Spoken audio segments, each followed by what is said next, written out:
वो राहुल गांधी है जो इस तरीके के प्रश्न रहा है, जिसकी और जिसके परिवार की जब एसपीजी सिक्योरिटी हट गई तो उसने हाय तौबा मचा दी। ये वो लोग हैं जो इस देश के अंदर एसपीजी सिक्योरिटी या कोई भी सिक्योरिटी के बिना एक कदम नहीं चल सकते हैं। ये देश के जवानों पर प्रश्न चिन्ह लगाएंगे, ये भारत सरकार से चीजें पूछते हैं। शर्म नहीं आती है इनको? इनको पता क्या है जितेंद्र कि देश की सुरक्षा करना क्या होता है? इनके लिए भारतवर्ष सिर्फ और सिर्फ एक धरती का टुकड़ा है। इनको ये नहीं लगता कि ये इनकी मां है।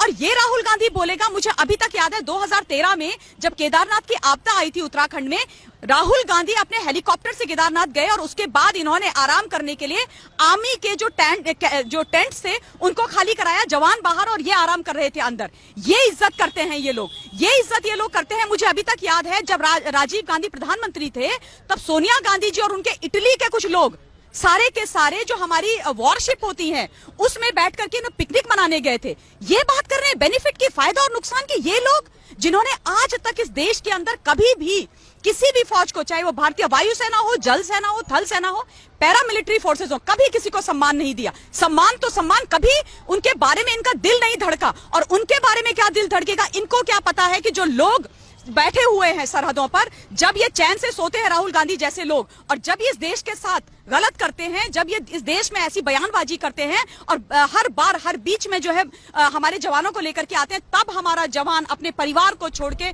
अपने सुख चैन को छोड़ के, अपनी छुट्टियों को छोड़ के, अपना भोजन छोड़ के एक्सट्रीम कंडीशंस में वहां पे खड़ा रहता है। उसको नहीं पता होता कि कौन से दुश्मन की गोली, कौन से आतंकवादी की गोली आकर के उसको मार देगी, और कब उसकी पत्नी बेवा हो जाएगी, कब उसकी मां की कोख सूनी हो जाएगी, कब बच्चे जो हैं अपने पिता के विहीन हो जाएंगे। इनको क्या फर्क पड़ता है? इन्होंने किया क्या है देश के लिए? आज तक इन्होंने किया क्या है? ये वो लोग हैं, मैं आपको बता देती हूँ, ये वो लोग हैं जिन्होंने औरत 1 रैंक 1 पेंशन की बात करी। सिर्फ हर बारी हर बजट में ये लेकर के आते थे और 40 वर्षों से औरत का ये मुद्दा उठाते रहे। उसके बाद इन्होंने 2014 में सिर्फ और सिर्फ चुनावी मुद्दे इसको बनाने के लिए 500 करोड़ दे दिए, 500 करोड़ दे दिए। और उसके बाद जब एनडीए की सरकार आई, माननीय मोदी जी की सरकार आई, 35 से 40 हजार करोड़, जितेंद्र 35 से 40 हजार करोड़ अब तक डिस्पर्स हो चुका है। आप ये सोचिए, ये उस वक्त हुआ है जबकि एनडीए की सरकार ने औरत दिया है। ये सम्मान करते हैं, ये बेनिफिट की बात करते हैं, ये इस तरीके की राजनीतिकरण करते हैं, और ये इस तरीके की बातें करेंगे क्या?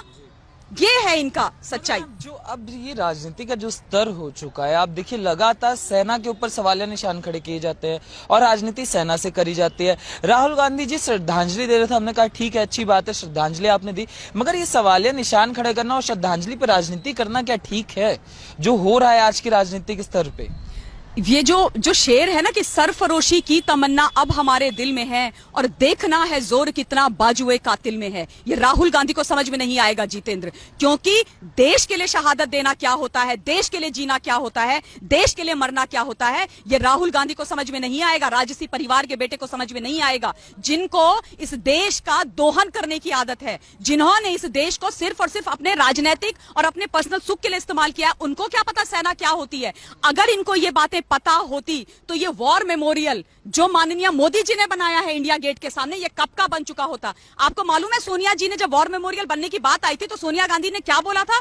उन्होंने बोला कि वॉर मेमोरियल यहां पर नहीं बन सकता क्योंकि उससे इंडिया गेट की सुंदरता खराब हो जाएगी। आप सोच सकते हो 1947 से जो वीर जवान इस देश के लिए मरते आए हैं आज तक, उनके लिए कोई स्थान कांग्रेस पार्टी नहीं दे सकी, एक स्थान चिन्हित नहीं कर सकी कि वहां पर उनके परिवार वाले आके देख सके कि ये मेरे घर वाले का नाम है। ये है कांग्रेस पार्टी, ये है कांग्रेस पार्टी की सच्चाई।